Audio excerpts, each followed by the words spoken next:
এই চোখ দিয়ে আমরা অনেক কিছু দেখেছি, কিন্তু আল্লাহ অন্ধ করে দেয় নাই। এই কান দিয়ে অনেক কিছু শুনেছি, আল্লাহ বধির করে দেয় নাই। এই জবান দিয়ে অনেক গালি অশ্লীল বাক্য বলেছি, আল্লাহ আমাকে জবানের আওয়াজ নিয়ে নেয় নাই। এই হাত দিয়ে জুলুম করেছি, আল্লাহ হাত কেটে দেয় নাই। এই পা দিয়ে সিনেমায় গিয়েছি, আল্লাহ প্যারালাইজ করে দেয় নাই। আপনি যখন একা একটি রুমে গুনাহ করছেন, আপনার মা জানে না, আপনার বাবা জানে না, আপনার পরিবার জানে না, আপনার বন্ধু বান্ধব জানে না, কিন্তু আল্লাহ জানে কি জানে না? আমি যখন সিঙ্গেল একা একটি রুমে গুনাহ করছি, আমার আল্লাহ জানেন, কিন্তু জানার পরেও আল্লাহ গোপন রেখেছেন, কাউরে জানায়া দেয় নাই। কিরে আল্লাহ, আমি গুনাহ করেছি তুমি জানো, চাইলে তো আমার মায়ের কাছে ওপেন করে দিতে পারতা, আমার বাবারে জানায়া দিতে পারতা, পুরা মহল্লাবাসীকে আমার গুনাহ সম্পর্কে অবহিত করে আমাকে তো বেজ্জুত করতে পারতা। তখন আপনার মাওলা ডাক দিচ্ছে, তোর মা তোকে পেটে নেওয়ার কারণে যদি তোর দোষগুলো গোপন করতে পারে, তোর বাবা তোকে লালন পালন করার কারণে তোর দোষগুলো যদি গোপন করতে পারে, বান্দা তোর মায়ের চেয়ে তোর বাবার চেয়ে আমি আল্লাহ 99 ভাগ বেশি তোকে বেশি ভালোবাসে।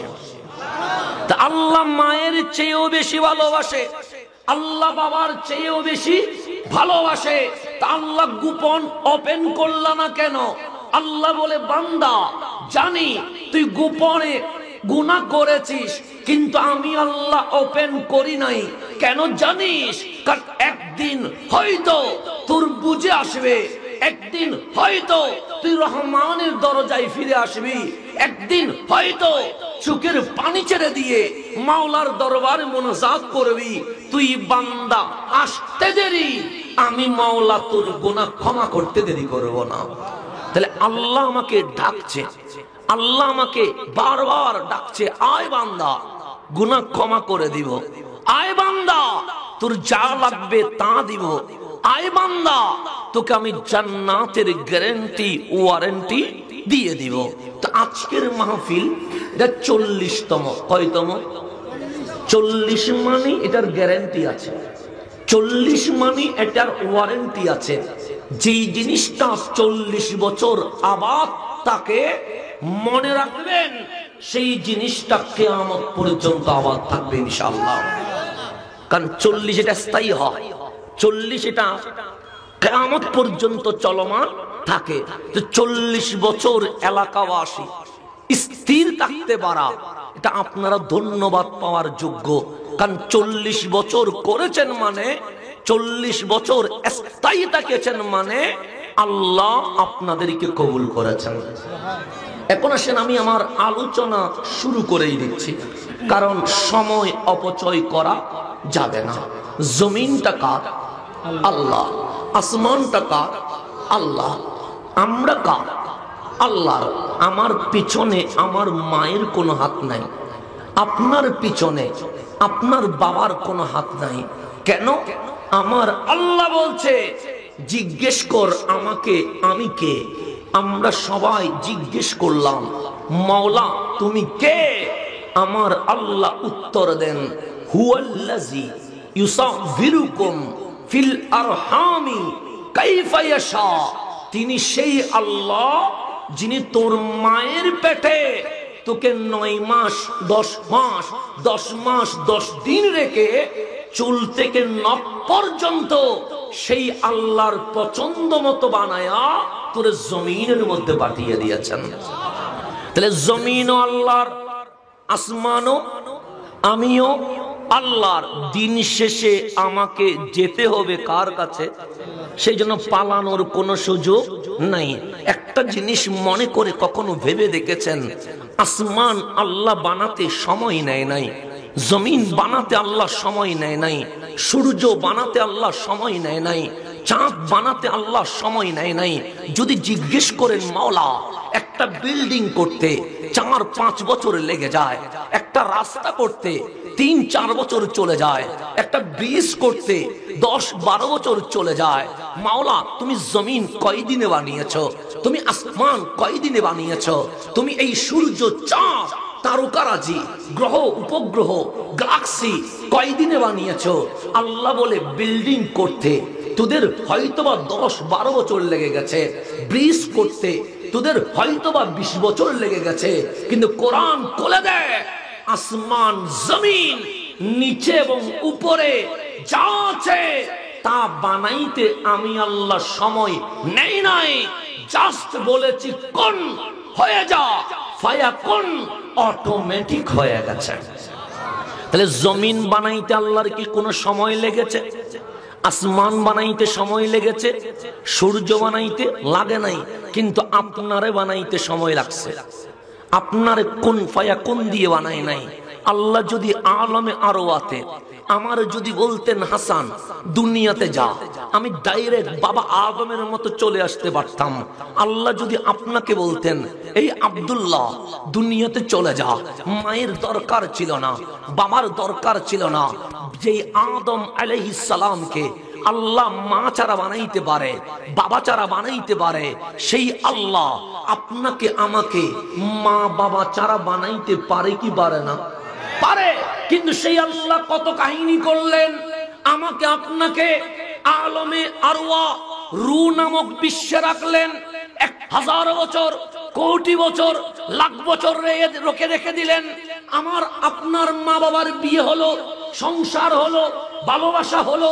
আল্লাহ আপনাকে ডাইরেক্ট জমিনে পাঠায় নাই, আল্লাহ আপনাকে আলমে আরওয়া থেকে হুকুম করলেন বান্দা যা।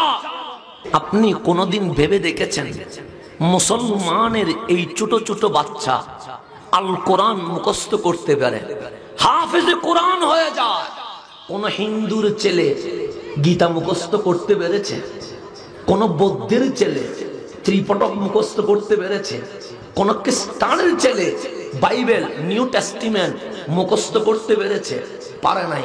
কোন ইহুদির ছেলে অল্ড টেস্টিমেন্ট মুখস্থ করতে পেরেছে? পারে নাই। তাহলে পৃথিবীর জমিনে অসংখ্য ধর্ম আছে, তাদের নিজস্ব কিতাব আছে, কিন্তু তারা চাইলে ওই কিতাব মুখস্থ করতে পারে না। আর মুসলমানের বাচ্চাগুলো 3-4 বছর চেষ্টা করলে যেন বুকের মধ্যে আল কোরআন বসে যায়। এটা বড় নিয়ামত। কেন?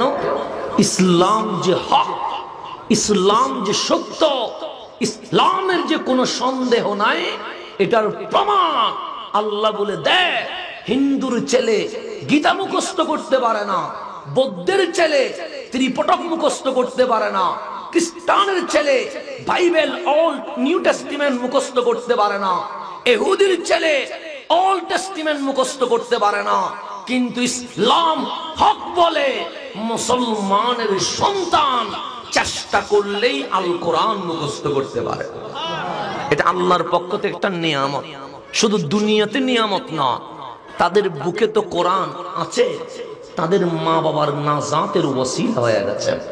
আল্লাহ যেন আজকের মাহফিল এই কোরআনের পাখিদের ওসিলায় কবুল করে নেন। আমিন। এত কঠিন চট্টগ্রামের ভাষা, আমরা নোয়াখালীর মানুষ কথা বললে বুঝি, আমরা কুমিল্লার মানুষ কথা বললে বুঝি, আমরা ব্রাহ্মণবাড়িয়ার মানুষ কথা বললে বুঝি, আমরা রাজশাহীর মানুষ কথা বললে বুঝি, আমরা পুরান ঢাকার মানুষ কথা বললে বুঝি, কিন্তু আমরা দুইজন চট্টগ্রামের মানুষ যদি দাঁড়িয়ে কথা বলি, আপনি আগাও বুঝবেন না, মাথাও বুঝবেন না, শেষ মাথাও বুঝবেন না। তা আমাদের ল্যাঙ্গুয়েজ বাংলার সাথে মিলে না। সেজন্য কে যেন বলেছিল যে বাংলা ভাষা আক্রান্ত হয়েছে সিলেটে আর মারা গেছে চট্টগ্রামে। সুতরাং আমাদের ভাষাটা কঠিন বেশি। সেজন্য আমাকে যখন ব্রাহ্মণবাড়িয়া, রাজশাহী, বরিশাল, কুমিল্লা এখান থেকে ফোন করে বড় ভয় লাগে, যাব কি যাব না, যাব কি যাব না। সেজন্য আমি চট্টগ্রামের বাইরে দাওয়াত নিতে ভয় পাই। কিন্তু আবার যখন আপনারা জোর করেন তখন আর না বলতে পারি না, কারণ একটা মহব্বতের বিষয় আছে। কারণ মানুষ দেখেছে আল্লাহ তো আমাকে ধরবে, যে আমার বান্দা তোকে ডেকেছিল, যাস নাই কেন? তখন যদি বলি মাওলা বুঝে না বুঝে সেই জন্য যাই নাই, আল্লাহ বলে ডাকছিল, বুঝুক আর না বুঝুক তারা তো তোর প্রতি মোহাব্বত দেখিয়েছিল, যাস নাই কেন? এখন আসলাম। আল্লাহ যদি জিজ্ঞেস করে আমার বান্দা ডেকেছিল, গিয়েছিলি? তখন বলবো মাওলা তোমার বান্দা আমার কথা বুঝেছে না বুঝে নাই আমি জানি না, তোমার বান্দা মোহাব্বত করে ডেকেছে, আমিও তোমার মোহাব্বতে তোমার হাবিবের প্রেমে ওদের কাছে চলে গেছে। এটা আমার নাজাতের ওসিলা হবে। আমার কথা কি বুঝতেছেন? ঝামেলা তো হচ্ছে না, কারণ আমি খাস চট্টগ্রামের মানুষ, তো ভয় লাগে। না বুঝলে এসে কোনো লাভ নাই, মাহফিল করে লাভ নাই। কারণ গান মানি জমানো, নাটক মানি জমানো, সিরিয়াল মানি, সিনেমা মানি মজা পাওয়া, খেলা মানি আনন্দ পাওয়া। কিন্তু কোরআনের মাহফিল মানে আনন্দ পাওয়া নয়, মজা পাওয়া নয়। কোরআনের মাহফিল মানে জাহান্নামী জান্নাতি হয়ে যাওয়া। ব্যবধান আছে না নাই? আছে। গান করলেন সেখানে মজা লাগবে, নাটক করলেন দেখে এনজয় হতে হবে, খেলা দেখলেন সেখানে মজা লাগবে, এনজয় লাগবে, সিনেমা দেখলেন দেখে বলতে হবে মজা পেয়েছি। কিন্তু কোরআনের মাহফিল হাসির মঞ্চ নয়, তামাশার মঞ্চ নয়। কোরআনের মাহফিল হচ্ছে এটা যেখানে জাহান্নামী আসলে জান্নাতি হয়ে যেতে হবে। কথা ঠিক কিনা? হেদায়েতের নাম মাহফিল। আল্লাহ যেন আমাদেরকে বুঝার তৌফিক দান করে। এখন সামনের দিকে চলি, গভীরভাবে খেয়াল করবেন। তো আল্লাহ আপনাকে আমাকে রূহের জগৎ থেকে মায়ের পেটে রাখলেন। তো আল্লাহ চাইলে 1 মিনিটে মায়ের পেট থেকে দুনিয়াতে আনতে পারে। আল্লাহ চাইলে 1 ঘন্টা দুনিয়ার জমিনে আনতে পারে। আল্লাহ চাইলে 7 দিনে দুনিয়ার জমিনে আনতে পারে। আল্লাহ চাইলে 1 মাসের মধ্যেই দুনিয়াতে আনতে পারে। কিন্তু আল্লাহ আপনার আর আমার জন্য আমাদের মায়ের পেট 8, 9, 10 মাস সময় নিয়েছে। একটু গভীরভাবে যদি মনোযোগ দেন, এটা টিস্যু, এটার মূল্যায়ন আছে, এটা ফ্রিতে কেউ দিবে না, এটা টাকা দিয়ে কিনতে হয়। কথা ঠিক কিনা? কিন্তু আমি যদি টিস্যুগুলো বের করে ফেলি, শুধু বাক্সটা যদি থাকে, এটা কেউ টাকা দিয়ে কিনবে? কিনবে না, লাথি দিয়ে দিবে, ডাস্টবিনে ফেলে দিবে। ঠিক আপনার ভেতরে রূহ আছে, আপনার চোখের দাম আছে, আপনার ভেতরে রূহ আছে, আপনার হাতের দাম আছে, আপনার ভেতরে রূহ আছে, আপনার পায়ের দাম আছে, আপনার চোখ আপনি কোটি টাকা দিয়ে বিক্রি করবেন না, আপনার জিহ্বা আপনি কোটি টাকা দিয়ে বিক্রি করবেন না, আপনার হাত পা আপনি 50 লক্ষ টাকা দিয়ে বিক্রি করবেন না। আল্লাহ বলে বান্দা কে বলেছে তুমি গরিব? আরে তোমার চুল থেকে নখ একটা অঙ্গের মূল্য কোটি টাকা দিয়েও কেনা যাবে না। প্রত্যেক মানুষই কোটিপতি। আপনার চোখ আপনি কোটি টাকা দিয়ে বিক্রি করবেন? জীবনে করবেন? কেউ যদি বলে হাত বিক্রি কর 10 লাখ টাকা দিব, দিবেন নি? কি ওরে যদি বলে 20 লাখ টাকা দিব, পা দিয়ে দে, দিবেন নি? তা আল্লাহ বলে কে বলেছে গরিব?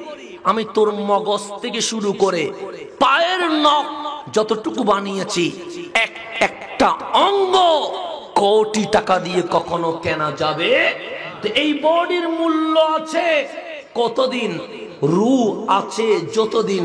টিস্যু বের হয়ে গেলে বাক্সের যেরকম কোনো মূল্য নাই, আপনার রূহ বের হয়ে গেলে এই বডির আর কোনো মূল্য নাই। তা আদার কবরে শায়িত করে দেওয়া হবে। তাহলে বন্ধু আমার একটু গভীরভাবে খেয়াল করবেন। আমার আল্লাহ আলমে আরওয়াহ থেকে আমাদেরকে মায়ের পেটে রাখালেন। এখন আমাদের প্রশ্ন, মাওলা আমরা ছেলে মানুষ, আমাদের পেটে সন্তান নেওয়া কখনো সম্ভব নয়। কিন্তু অনেক জনকে দেখেছি পেটে পাথর হয়েছে, পাথরগুলো বড় নয়, 10, 20, 50 গ্রাম হয়েছে। কিন্তু এই পেটে পাথর হলে মানুষ, ছেলে মানুষ যেইভাবে কষ্ট পায়, চিল্লা লাফায়, এর কষ্টের কারণে পরিবারের কেউ ঘুমাইতে পারে না। অপারেশন হলে 2-3টা পাথর বের করে ডাক্তার বলে পেটে পাথর হয়েছিল বলেই কষ্ট পেয়েছে।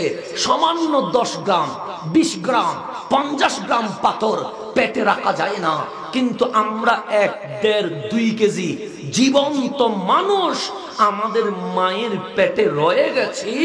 আমাদের মা একদিনের জন্য চিল্লাই নাই।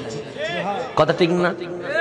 10 গ্রাম পাথর পেটে রাখা যায় না, 20 গ্রাম পাথর পেটে রাখা যায় না, 50 গ্রাম পাথর পেটে রাখা যায় না, কিন্তু আমাদের মতো 1.5, 2 কেজি জীবন্ত মানুষ আমাদের মা পেটে রেখে দিয়েছে। আল্লাহ যদি বলতেন 3 বছর রাখবো, তাহলে আমাদের মা বলতো 3 বছর কেন মাওলা, মরণ পর্যন্ত আমাদের সন্তানকে পেটে রাখতে রাজি আছে। কিন্তু আজ বাংলাদেশের চিত্র দেখলে বড় অবাক হয়ে যায়। মা নামক ওই পেটে আমার আপনার জায়গা হয়েছে। আমাদের 12 তলা বিল্ডিং এর একটা রুমে আমাদের মায়ের জায়গা হয় না। কথা ঠিক না? মা বৃদ্ধাশ্রমে, বাবা বৃদ্ধাশ্রমে। বন্ধু অবাক হয়ে যায়। আমি চট্টগ্রামের কয়েকটি বৃদ্ধাশ্রম দেখে এসেছি, নিজের চোখে অবলোকন করে এসেছি। রিক্সাওয়ালার মারে বৃদ্ধাশ্রমে পাই নাই, ভ্যানগাড়িওয়ালার বাবারে বৃদ্ধাশ্রমে পাই নাই। কানাডায় 5টা বাড়ি তার মারে বৃদ্ধাশ্রমে পেয়েছে। কোটিপতির মানুষের মাকে বৃদ্ধাশ্রমে পেয়েছে। অস্ট্রেলিয়ার বড় ডাক্তার ঢাকার বাড্ডাতে বাড়ি আছে, তার বাবাকে আমি বৃদ্ধাশ্রমে খুঁজে পেয়েছি। বন্ধু, ডাক্তার হয়ে কি হবে যদি মা বাবা না চিনি? ইঞ্জিনিয়ার হয়ে কি হবে যদি মা বাবা না চিনি? আমি বক্তা আলেম হয়ে কি হবে যদি আমার মায়ের ইজ্জত দিতে না পারি? সেই জন্য কোরআন বলছে, ডাক্তার হওয়ার নাম মানুষ নয়, ইঞ্জিনিয়ার হওয়ার নাম মানুষ নয়, লয়ার হওয়ার নাম মানুষ নয়, বক্তা হওয়ার নাম মানুষ নয়। আপনি যদি কোরআন খোলেন অবাক হয়ে যাবেন। এই কোরআনের প্রথম পৃষ্ঠা যদি দেখেন, আপনাকে বলছে সূরাতুল ফাতিহা। ফাতিহা মানে ভূমিকা, ফাতিহা মানে ইন্ট্রোডাকশন, কিন্তু মূল আলোচনা সূরাতুল বাকারা। বাকারা মানে গাবি। তো গাবি তো মানুষ তো কোরআন পড়বে, গাবি তো কোরআন পড়বে না, কিন্তু লেখা হচ্ছে সূরাতুল বাকারা।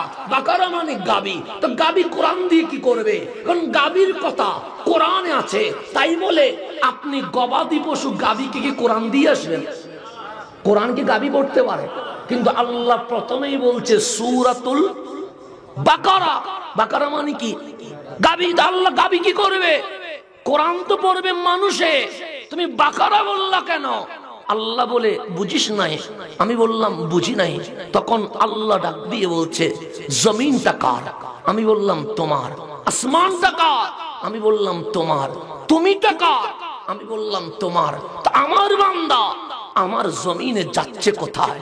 আমি বললাম সিনেমায় যাচ্ছে, নাটকে যাচ্ছে, মাদকে যাচ্ছে, জেনাতে যাচ্ছে, মা বাবার অবাধ্য আচরণে যাচ্ছে।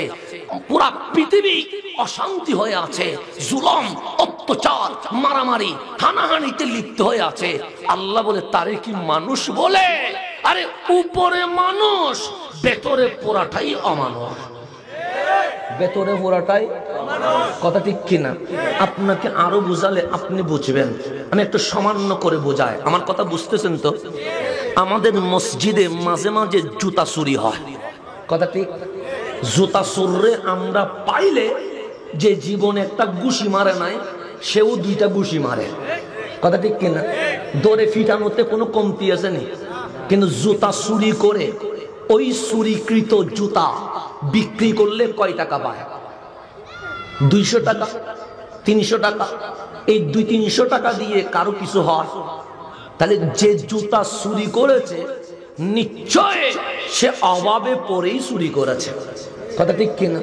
তাকে মহল্লার মানুষ যদি ধরে, মসজিদ কমিটি, ইমাম, খতিব, এলাকাবাসী যদি মিলে কিছু অর্থ সংগ্রহ করে 15-20 হাজার টাকা সংগ্রহ করে ব্যানগাড়ি দিয়ে সবজি বিক্রিতে নামাই দিত, সে জীবনে আর চুরি করতো নি।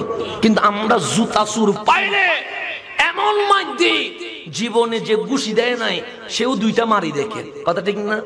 কিন্তু অবাক হয়ে যায় যে কলমের কালি দিয়ে চুরি করে কোটি কোটি টাকা, তারে দেখবেন সভাপতি দেওয়া হয়, কথা ঠিক না? তাহলে মারেন জুতা চুর রে, যে অভাবে পরে চুরি করে, আর যে কলমের কালি দিয়ে চুরি করে সে অভাবে চুরি করে না, তার চুরিটা হচ্ছে শৌখিনতা। তার বিল্ডিং হবে, তার ফ্যাক্টরি হবে, দেশের মানুষের রক্তের টাকা চুষে বিদেশে প্রচার করবে, তাকে আমরা সম্মান দিয়ে সেলুট দিয়ে আমাদের প্রধান অতিথি বানায়া মিছিল করে নিয়ে আসি। তাহলে অভাবের চোরকে ফিটায়, শৌখিন চোরকে মঞ্চে এনে সেলুট দেয়। তাহলে আমি বলতে চাই, এখানে মানুষ রইল কোত্থেকে? এখানে তো অমানুষই বসবাস করছে। কথা ঠিক না? চোর মারা উচিত কারে, আর মারি কারে? কথা ঠিক না? সেই জন্য বন্ধু, আপনি অবাক হয়ে যাবেন, এই যে মাদক বন্ধের জন্য সরকার জিরো টলারেন্স ঘোষণা করেছে। ইয়াবা পেলেই ক্রস ফায়ার, এরপরেও কি ইয়াবা বন্ধ হয়েছে? তো ক্রস ফায়ার কারে দেয়? ওই যে ফাটকা, যার কোনো কি নাই, তেমন কোনো হাত নাই, তারে ক্রস ফায়ার দেয়। আর মূলগুলো এখনো আগের জায়গায় ঠিক আছে। তো ইয়াবা বন্ধ হবে প্রত্যেকে? জীবনে কোনোদিন এরকম করলেই ইয়াবা বন্ধ হবে না।